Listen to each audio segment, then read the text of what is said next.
Hello everyone. আহ, এই সমস্যাটা তোমাদের ম্যাক্সিমাম সময় বিভিন্ন এক্সামে চলে আসে। এটা বোর্ড কোশ্চেন বলতে পারো বা তোমার ভার্সিটি কোশ্চেন বিভিন্ন জায়গায় চলে আসে। সো আমরা আসলে অনেকে এটা কনসেপ্টে ধরতে পারি না, আসলে এটা কিভাবে সলভ করা যাবে, এটার ওয়েটা কি হতে পারে। সো এটার ওয়েটা কি হতে পারে, এটার জন্য বিস্তারিত আমি একটু আলোচনা করি। আমার বিশ্বাস তুমি যদি নেক্সট 5-6 মিনিট কথাবার্তা শোনো তাহলে তুমি ইজিলি অনেক কিছু বুঝতে পারবা। আচ্ছা, এটার জন্য আগে আমরা একটু বেসিকটা একটু দেখে আসি। এটা বেসিকটা কি? বেসিকটা হলো, ধরো যে যে আমরা এরকম লিখি না, যে ধরো এ ইজ প্রপোর্শনাল টু বি। ওকে, এটা বেসিকটা হলো, আগে একটু সূত্রগুলো আমার রিজেনারেট করা লাগবে। এ ইজ প্রপোর্শনাল টু বি এটার মানে কি? যদি আমরা প্রপোর্শনাল সাইন উঠিয়ে দিই তাহলে এখানে একটা কনস্ট্যান্ট আমরা দিলাম এন্ড বি। এটার মানে হলো আমরা এ বাই বি ইকুয়াল টু কে লিখতে পারি, তাই না? ওকে, এ বাই বি ইকুয়াল টু কি লিখতে পারি? কে। এটার মানে কি? এটার মানে হলো এ আর বি এর অনুপাত সবসময় একটা ধ্রুবক সংখ্যা হবে।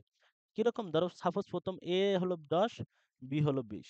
ওকে, এখন তুমি এ কে ধরো কোনো এক সময় বানাইছো 5, তাহলে তোমার বি অটোমেটিক্যালি তোমার 10 হয়ে যাবে। কেন হবে? কারণ এদের অনুপাতটা যাতে সব সময় 1:2 থাকে, এই জন্য। বুঝতে পারছি?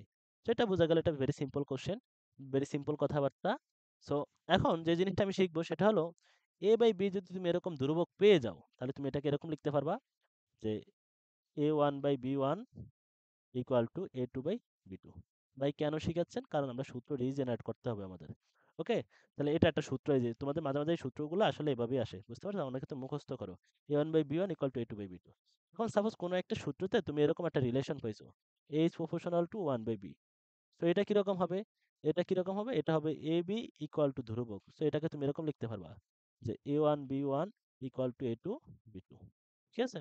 ওকে, সো যদি এরকম হয় যে a is proportional to root over b, তাহলে এরকম যদি সম্পর্ক পাই তাহলে এদের সূত্রটা হবে এরকম, a1 by root over b1 equal to a2 by root over b2। আশা করি তোমরা আমার কথাটা বুঝতে পারছো।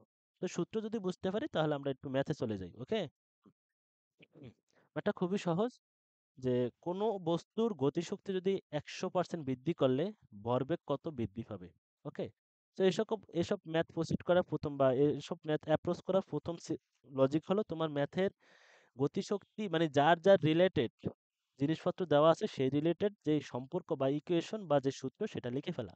তো গতিশক্তি অ্যান্ড ভরবেগের যে ইকুয়েশন সেটা হলো যে K equal to P square by 2m। P square by 2m।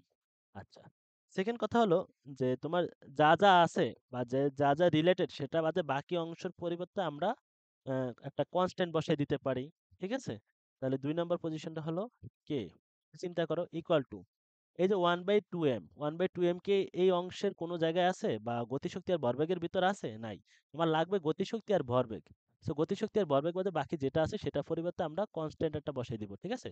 তাহলে গতিশক্তি এন্ড ভরবেগ এটা বাদে বাকি যেটা আছে যে 1/2m, এটার পরিবর্তে আমরা কনস্ট্যান্ট সি বসাই দিলাম। অ্যান্ড আর পি স্কয়ার জায়গায় পি থাকলো, পি স্কয়ার থাকলো। সেটা ইকুয়েশন দ্বারা এলো যে K equal to CP square. So এখান থেকে আগের মতো আমরা কি লিখতে পারি? সূত্র যদি দাঁড় করাই যে k1/p1 square equal to k2/p2 square. ঠিক আছে? সো আশা করি এতটুকু আরো কোনো সমস্যা হওয়ার কথা না। ওকে, এবার আসো আমরা ম্যাথটা কিভাবে সলভ করব। যে গতিশক্তি 100% বৃদ্ধি করছে, তাহলে তুমি ধরে নাও তার প্রথম গতিশক্তি ছিল গিয়ে কে ওয়ান ইকুয়াল টু কে। ওকে, তার গতিশক্তি 100% বৃদ্ধি করছো। দ্বিতীয় গতিশক্তি কে2, এটা কি করছো? 100% বৃদ্ধি করছো, মানে আগে যা ছিল তার থেকে আরো 100% বৃদ্ধি করছো। আগে ছিল কত? কে। ওকে, কে তার সাথে কি করছো? বৃদ্ধি করছো। বৃদ্ধি মানে হলো প্লাস। কত পার্সেন্ট বৃদ্ধি করছো? 100%। 100% মানে হলো 100/100। কার 100%? আগে যেটা ছিল তার 100%। বোঝা গেল? এই জিনিসটা আবার একটু বলি। 100% বৃদ্ধি মানে হলো আগে যেটা ছিল সেটার সাথে তুমি 100% বৃদ্ধি করছো। ঠিক আছে? তো আগে ছিল কে, তার সাথে 100% বৃদ্ধি করছো। কার বৃদ্ধি করছো? আগে যেটা ছিল সেটার। তো আলটিমেটলি এটা হিসাব করলে কে প্লাস কে পাবা, পাবা 2k। আশা করি এতটুকু আমরা ক্লিয়ার। এবার আসো ম্যাথে আমরা সূত্রতে বসাই দিব। ওকে, এখানে কে1 হলো গিয়ে তোমার প্রথম ক্ষেত্রে গতিশক্তি, কে2 হলো দ্বিতীয় ক্ষেত্রে গতিশক্তি। তাহলে অবশ্যই পি1 হলো প্রথম ক্ষেত্রে ভরবেগ, পি2 হলো দ্বিতীয় ক্ষেত্রে ভরবেগ। সো আমরা যদি এই সূত্রটাতে বসাই দিই তাহলে এরকম একটা জিনিস পাবো। একটু খেয়াল করো যে কিরকম পাবো, যে কে1 এর পরিবর্তে কি কে বসাই দিতে পারি, কারণ কে কে কে দ্বারা রিপ্লেস করছি। আর পি1 এর জায়গায় পি1 স্কয়ারই থাকুক। ওকে, এন্ড কে2 কি? কে2 এর ভ্যালু হয়েছে তোমার 2k পেয়েছি, 2k থাকুক। আর পি2 স্কয়ার, এটার জায়গায় এটা থাকুক। ওকে, সো উভয় পক্ষ থেকে কে কে কাটাকাটি চলে যায়, আলটিমেটলি আমার এরকম পাওয়া যায় যে 2p1 square equal to p2 square. কথা বোঝা গেল কিনা? এখন দেখো আমার বের করা টার্গেট কি, কত ভরবেগ বৃদ্ধি পাইছে। তাহলে দ্বিতীয় ক্ষেত্রে ভরবেগটা বের করা টার্গেট, তাহলে p2টা বের করবো, শুধু p2 ইকুয়াল টু থাকে √2p1। আচ্ছা, অনেকে আমাদের এখানে একটু সমস্যা করো যে এখানে কোশ্চেনে এসেছে ভরবেগ কত বৃদ্ধি পাইছে। তাহলে দ্বিতীয় ক্ষেত্রে আমরা ভরবেগ পেলাম কত, √2p1। প্রথম ক্ষেত্রে ভরবেগ ছিল কত, প্রথম ক্ষেত্রে ভরবেগ ছিল তোমার শুধু p1। তাহলে আলটিমেটলি ডেল পি কি, ডেল পি হলো তোমার √2p1 মাইনাস p1। আলটিমেটলি যদি করো তাহলে তুমি পাবা 0.41p1।